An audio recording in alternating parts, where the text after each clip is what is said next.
Pakitaas ulit ng kamay. Bilang, count to 10. Ready, go.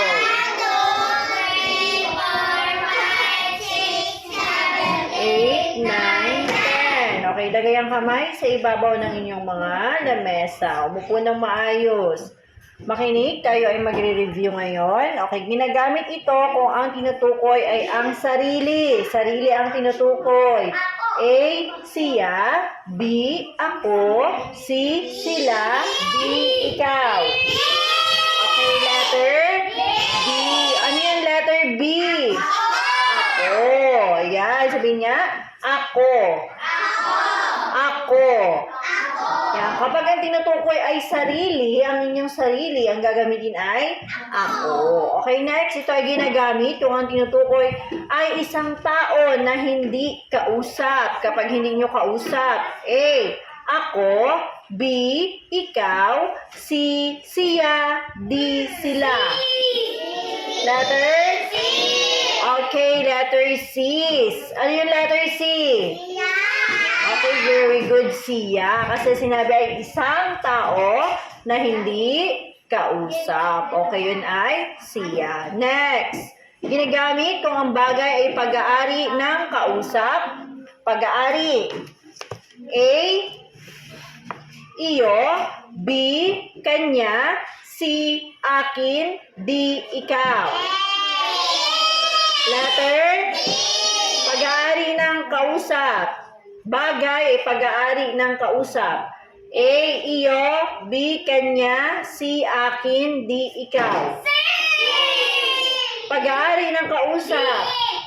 Letter, ano yan? Okay, very good. Letter B, kanya. Kayo nga? Kaya pag pag-aari ng kausap, yun ay kanya. Okay, next, ginagamit kung ang bagay ay pag-aari ng nagsasalita. Halimbawa, si Jerry nagsasalita niya, yung bagay na yun ay pag-aari ni Jerry. Ano yun? A, akin. B, iyo. C, kanya. D, siya. Aha. Pag-aari na nagsasalita. Halimbawa, itong mouse ay ako ang nagsasalita. Itong mouse ay A, akin. B, iyo. C, kanya. D, siya. Letter A. Ano yung letter A? Okay, akin. Kayo nga? Ulitin. Yan. Kapag ang isang bagay ay pag-aari na nagsasalita, halimbawa, ako ang nagsasalita. Ako. Itong bagay nito ay akin. Ako yung nagsasalita. Kapag kayo, halimbawa, si Jewel ang nagsasalita. Sabihin mo, Jewel, akin ang salamin na ito. Sabihin mo nga, anak.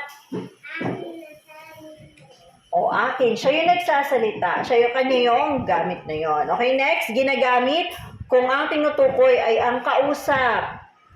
Ginagamit kung ang tinutukoy ay ang kausap. A, iyo. B, ikaw. C, ako. D, akin. Ha? Aha. Ginagamit kung ang tinutukoy ay ang kausap.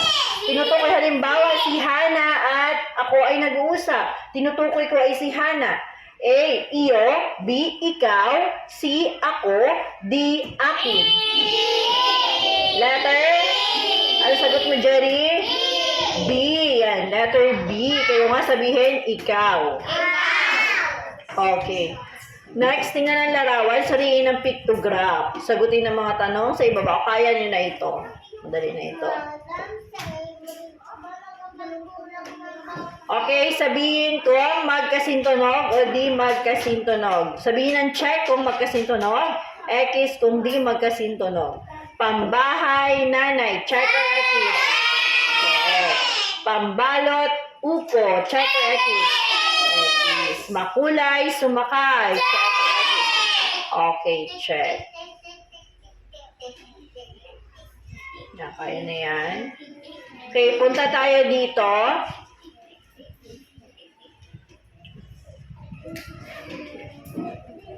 Sa ito. Makinig. Ito ay ginagamit. Pakitaas ulit ng kamay. Bitawan, Maximo Jeffrey, ang iyong lapis at itabi ang papel. Para maintindihan na sinasabi kay Madam. Kay Madam lamang muna makinig. Wala mo nang ibang ginagawa. Wala mo nang ibang ginagawa. Okay? Kenneth, itabi yan.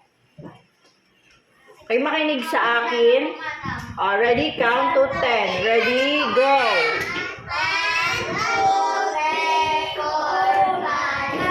6, 7, 8, 9, 10. Okay, makinig sa akin. Ito ay ginagamit kung gusto nating malaman ang tungkol sa isang bagay, hayop o pangyayari. A. Ano? B. Sino? C. Magkano? D. Bakit? Ano sagot mo, Jerry? Okay, letter A. Next, ginagamit ito kung nais nating magtanong dahil, makinig muna, ako muna, Jewel. Ginagamit ito kung nais nating magtanong sa dahilan ng pagpapaliwanag ng isang pangyayari. A. Ano? B. Bakit? C. Sino? D. Magkano? Letter? B. Ano yung letter B? Okay, very good. Bakit? Next. Kung nais nating magtanong tungkol sa panahon, petsa o oras.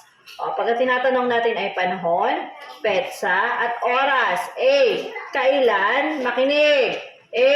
Kailan? B. Saan? C. Ilan? D. Paano?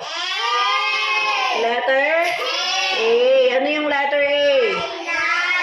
Okay, very good. Kailan. Next.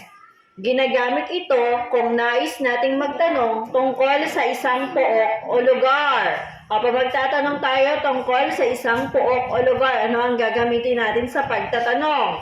Makinig. A. Bakit? B. Saan? C. Ano? D. Ilan? Letter? B.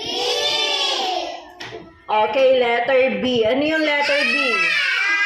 Okay, very good. Saan? Ayan. Pakipatay nga ng tubig at sayang.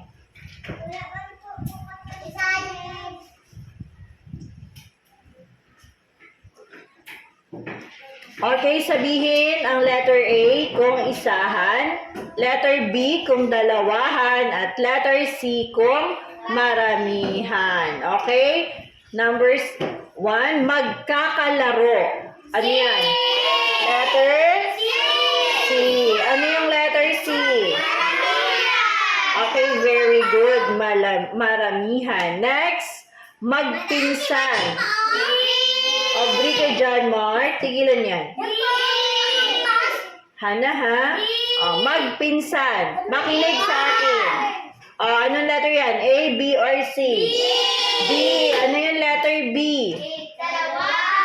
Okay, very good. Dalawahan. Okay, next. Kaklase. Okay, isahan. Anong letter yung isahan? Okay, letter A. Okay, ngayon pantigin natin ang salitang bayabas. Ilang pantig kaya meron ang salitang bayabas? Sige nga, itaas ang kamay. Ready? Bayabas. So, ilan? Okay, tatlo. Very good. Kaya nang ma-perfect. Okay, ngayon dako tayo dito sa panibago, sa music. Makinig na muna. Sabihin ang start kung simula, puso kung inuulit, at wakas ng tatsulok kung wakas ng awit. Okay, number 1. Bayang magiliw. Ano yan? Ha? Simula. Ano yan? Star, puso, o tatsulok? Star. Ayan. Next. A, B, C, D, E, F, G. Ano yan? Ano yan? Simula, inuulit, o wakas? Okay, very good. Simula. Sunod. Sa paligid-ligid ay puno ng lingang. Okay, ano yung triangle? Ha? Wakas. Okay, next. Kantahin natin. Twinkle, ready, go! Twinkle, twinkle, little star, how I wonder what you are. Up above the world so high, like a diamond in the sky. Abrike. Dito ang harap. Huwag din sa likod. Twinkle, twinkle, little star, how I wonder what you are. Okay, yung twinkle, twinkle, little star, ano yun? Simula, inuulit, o wakas ng araw? Okay, puso. Ano yung puso? Inuulit! Okay, inuulit. Sunod. Humanap ng iba. Wakas. Okay. Ngayon naman, tayo ay